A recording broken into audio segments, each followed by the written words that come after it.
নির্বাচনী প্রচারণার অংশ হিসেবে হবিগঞ্জে বিএনপির চেয়ারম্যান তারেক রহমানের সমাবেশের অংশ নেওয়ার কথা রয়েছে। তার গাড়ি বহরে আছেন সহকর্মী জহিরুল মোহসান। কথা বলবো তার সঙ্গে। মোহসান, আপনি নিশ্চয়ই শুনতে পাচ্ছেন আমাকে। তারেক রহমান কি হবিগঞ্জে পৌঁছেছেন? আর তার সফরের বিস্তারিত সফরসূচি আমাদের জানান।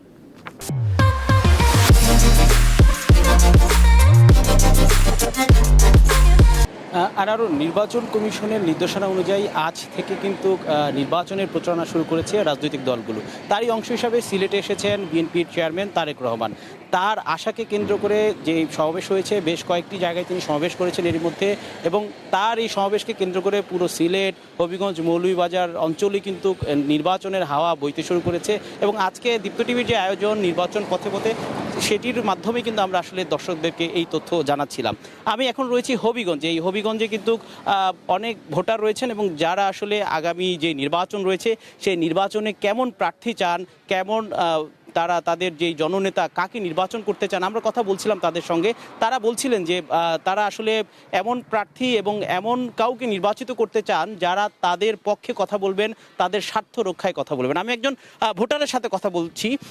আপনাদের এই অঞ্চলে কি ধরনের সমস্যা রয়েছে এবং আপনারা আসলে কি চান যারা নির্বাচিত হয়ে আসবেন তাদের কাছে?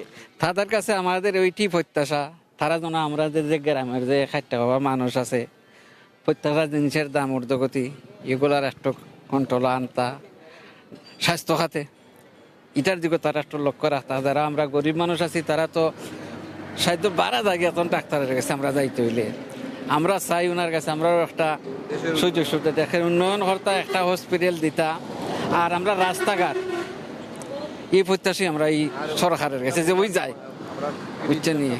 12 তারিখ তো আসলে নির্বাচন অনুষ্ঠিত হবে, এবং আজকে থেকে যারা রাজনৈতিক দল রয়েছেন তারা কিন্তু নির্বাচনের প্রচারণা শুরু করেছেন। তো আপনাদের এই অঞ্চল হবিগঞ্জের এই সদরঘাট অঞ্চল যেটা, এখানে আসলে কি ধরনের সমস্যা রয়েছে এবং এখানে যারা প্রার্থী রয়েছে তাদের আশ্বাসে আপনারা কতটুকু আসলে ভোট কেন্দ্রে যাবেন বলে প্রত্যাশা করছেন?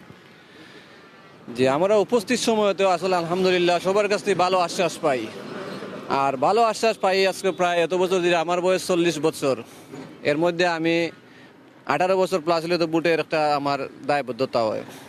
তো আমি তো প্রায় একবারই ভোট দিয়েছি, বাকি 17 বছর তো আমরা দেওয়ার সুযোগ পাই নাই।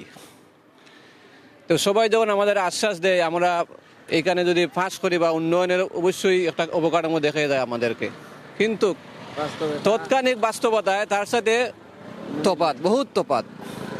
আমাদের এই হাওর অঞ্চল, বিশেষ করে আমাদের কৃষক ভাই, আমাদের এলাকার যারা আছে এরা খেটে খায় বা নিজেও কৃষিকাজ করি।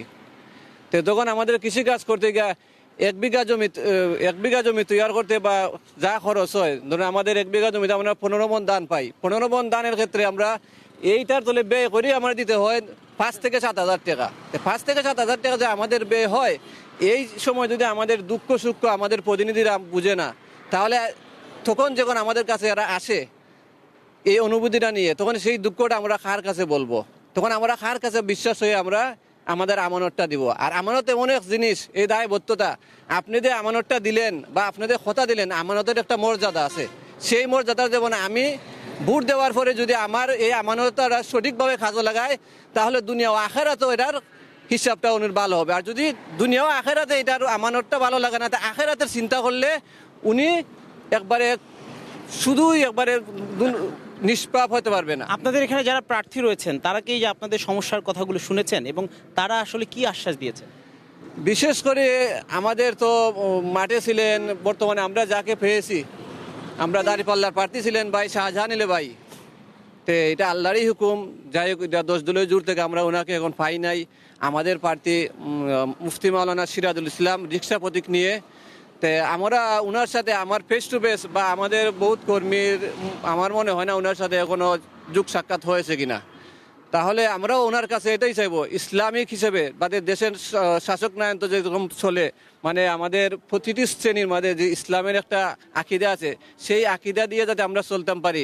আর আমি আরেকজন ভোটারের কাছে যাব যে আপনাদের যে অঞ্চলে উনি বলছিলেন যে হাওর অঞ্চলে এখানে কৃষিকাজে অনেক ধরনের সমস্যা রয়েছে, এগুলো আপনারা সমাধান চান। আপনি আসলে কোন সমস্যাটার কথা বলবেন এবং কোন সমস্যার সমাধান চান আপনি যারা নির্বাচিত হয়ে আসেন? আমাদের একই সমস্যাটা হইল রাস্তাঘাট নাই, ফুবেরাও যাইতে একটা ব্রিজ লাগে, কিন্তু আমরা নৌকা দিয়ে যাতায়াত করা লাগে, অনেক দূরে আওয়ার, অনেক বড় আওয়ার। সারা বাংলাদেশের একদিনের খাদ্য হয় বড় করে সেই আওয়ারটাও নোংরা কইরা তো রাখছে একটা ব্রিজের কারণে। বহুজনে তো কইছে যে দিমু দিমু দিমু দিমু কইরা তো দিন গেল, আর বিগত 15 বছরের ভিতরে তার নামও নাই। এখন আমরা আশা করছি যে আমরা যোগ্যতা দেখে ভোট দিতাম, তখন আমরা উপকার পাইতাম অর্থ এলাকার বা দেশের, আমরা তারারেও চাই। আপনাকে ধন্যবাদ। আসলে আনারুল, আমরা শুনছিলাম এখানকার ভোটারদের কথা। তারা বলছিলেন যে এই অঞ্চলের অনেক বড় হাওর রয়েছে এবং এই হাওরের সাথে যাদের জীবিকা জড়িত তারা কিন্তু অনেক দিন কষ্টে দিন পার করছেন এবং তাদের কিছু ব্রিজের দরকার, সেতু দরকার। সেই সেতুগুলো কিন্তু এখনও তৈরি হয়নি এবং রাস্তাঘাটেরও উন্নয়ন তারা আসলে চায়, এখানকার যারা নির্বাচিত হয়ে জনপ্রতিনিধি হবেন। আনোয়ার। জি মোহসান, আপনাকে ধন্যবাদ। হবিগঞ্জ থেকে জানাচ্ছিলেন সহকর্মী জহিরুল মোহসান।